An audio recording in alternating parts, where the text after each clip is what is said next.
Audio Jungle.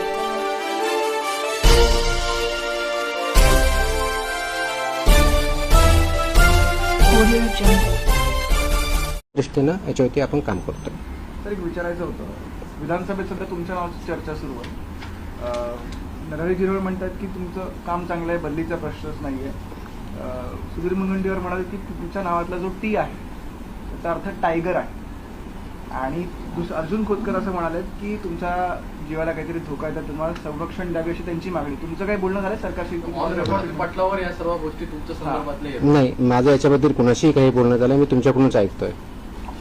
संरक्षणाची गरज तुम्हाला आहे की नाही अशी काही तुम्ही मागणी केली आहे का? मी नाही अशी मागणी केली. मग का बरं तुमच्यावर इतकं अधिवेशन चाललंय? आता हे दुसऱ्या मला मी कसं उत्तर देऊ त्याचं? अधिवेशनात काय बोलावं हा त्यांचा प्रिरॉगेटिव्ह आहे, त्याचं मी कसं बोलणार? तुम्ही जे बोलताय त्यांना विचारा, मला विचारून काय ते उत्तर देतात? त्यांची तुमच्याशी काही चर्चा नाही, माझी काही चर्चा नाही. फक्त याच्या बाबतीत आपण जे थ्रेटच्या बाबतीत कदाचित मला आज हे कळलं की कुणीतरी एक फेसबुकवरती व्हिडिओ आहे, काहीतरी त्यांनी शिव्या दिल्यात वगैरे वगैरे काही केलं, त्यांना पोलिसांनी कारवाई पण केली आहे माझ्यामध्ये. तसंच आय थिंक औरंगाबादला छत्रपती संभाजीनगर जिल्ह्यामध्ये आपल्या पथकावरती अटॅक करण्याचाही प्रयत्न केला, तर त्याच्या व्यक्ती सुद्धा अरेस्ट इमिजिएटली झाली. मी स्वतः डीजीपीशी बोललो होतो, डीजीपीने तिथल्या सीपीने सांगून इमिजिएटली कारवाई पण केली. हे एन्फोर्समेंट आहे. एन्फोर्समेंट ज्यावेळेस येतं, कुणी इलिगल ज्यावेळेस काम करतं, तर everybody has to abide by rule of law. माझं म्हणणे कायद्याचं राज्य आहे, कायद्याच्या राज्याप्रमाणे चाललं पाहिजे सर्वांनी. तुम्हाला मला सर्वांना कायदा लागू होतो.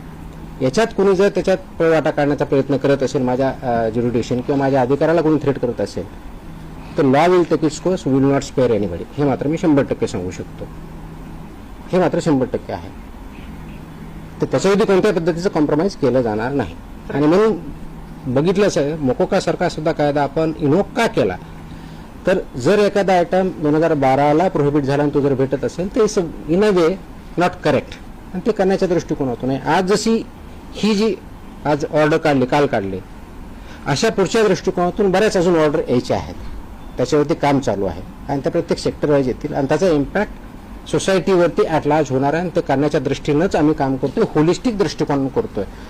कोणी वाईट किंवा चांगल्या दृष्टिकोन, ही इंडस्ट्री आहे, एंटरप्राइज आहे, जीडीपी ग्रोथ होणं गरजेचं आहे, त्याचे त्यांचं कॉन्ट्रीब्युशन आहे, पण ते as per the rules and regulation झालं पाहिजे, कायद्यानुसार झालं पाहिजे. कायद्याचं व्हायोलेशन करून कोणी पैसे कमवण्याचा प्रयत्न करत असेल, कोणी थ्रेटन करून किंवा ब्लॅकमेल करण्याचा प्रयत्न असेल, तर they will not be spare. This much I can say. तर एक पुढचाच प्रश्न होता की मुंबईचं जर कल्चर आपण पाहिलं तर काही वर्षांपूर्वी, 15-1 वर्षांपूर्वी स्टेपल फूड वडापाव होतं. पण गेल्या काही 10 वर्षांमध्ये ते बदलून तुम्हाला कुठेही गेला तरी तुम्हाला इडली वडा हा मिळतो. आणि त्याचा मेन सोर्स जो आहे तो धारावीतून येतो. आणि ते धारावीत काही फॅक्टरीज असतात, ते घरगुती असतात आणि ते कलेक्टिव्ह होऊन मुंबईत वाटले जातात. ते तुम्ही कसं काय फिगर आउट? सगळ्याच ठिकाणी मी जर सांगितलं की 1.5 कोटीच्या खालचे जे असे रजिस्ट्रेशन आपण देतो, त्याच्या गाईडलाईन्स माझ्या ज्या ऑर्डरमध्ये बघितलं, शेड्यूल आम्ही लावलेलं की त्यांनी काय काय करणं अपेक्षित आहे.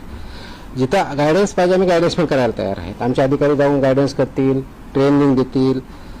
हे इम्प्लिमेंटेशन करायचे यासाठी आहे की हा प्रश्न फक्त एका युनिटचा किंवा एका माणसाचा किंवा एका हॉटेलचा किंवा एका रेस्टॉरंटचा नाही आहे. हा पूर्ण 13 कोटी जनता जी आहे त्या सगळ्यांचा प्रश्न आहे. आणि हे डिपेंडंट ऑन इच अदर आहेत. म्हणजे आपल्याला हॉटेल पण पाहिजे, इटरीज पण पाहिजेत आणि कंझ्युमर पण पाहिजेत. पण हे सगळं करताना जे स्टँडर्ड्स आहेत, मानके आहेत, त्यानुसार चाललं पाहिजे. ते बऱ्याच लोकांना माहीत पण नाही. आता ते माहीत होण्याचा उद्देश की ठीक आहे, कायदा आहे, रेग्युलेशन्स आहेत, आपल्या काय वेबसाईटवरती अवेलेबल आहेत, पण तेच लोकांपर्यंत पोहोचण्याचा एक उद्देश. आणि जे याच्यामध्ये बिझनेस आहेत, एफबीओ ज्याला म्हणतो आपण, फूड बिझनेस ऑपरेटर्स, त्यांना सुद्धा माहिती इंग्लिश आणि मराठी, म्हणून ती ऑर्डर कॉम्प्रेहेन्सिव्ह दृष्ट्या मी काढली. आणि नाही केलं तर त्याचे कम्प्लायन्सची पेनॉल्टी समाज आपल्या माहितीसाठी म्हणून एक थोडक्यात तो मला एक सांगायचं होतं पण विसरून गेला. तर याच्यामध्ये जर बघितलं तर एक आहे की दंड, खटला व शिक्षा हे एक प्रोव्हिजन याच्या पानावरती दिलेलं आहे. त्याच्यामध्ये काय आहे, फॉर एक्झाम्पल असुरक्षित अन्न जर असेल, आरोग्यास हानिकारक जे ठरलेलं, तर मृत्यू झाला तर 7 वर्षापेक्षा कमी नाही व आजन्म कारावासापर्यंत एवढी सजा त्याच्यामध्ये आहे. आणि 10 लाख रुपये दंड. हे अनसेफ फूड. आता अनसेफ फूडची डेफिनेशन मी आता थोडक्यात तुम्हाला सांगितली. अस्वच्छता आली तर अनसेफ फूड येऊ शकतं. दुसरं, गंभीर दुखापत झाली, इंजुरी झाली, तर 6 वर्षापर्यंत कारावास आणि 5 लाखापर्यंतचा दंड आहे. गंभीर नसलेली दुखापत झाल्यास 1 वर्षापर्यंतचा कारावास आणि 3 लाखपर्यंतचा दंड आहे. दुखापत न झाल्यास 3 महिन्यापर्यंतचा कारावास व 3 लाख रुपयापर्यंतचा दंड आहे.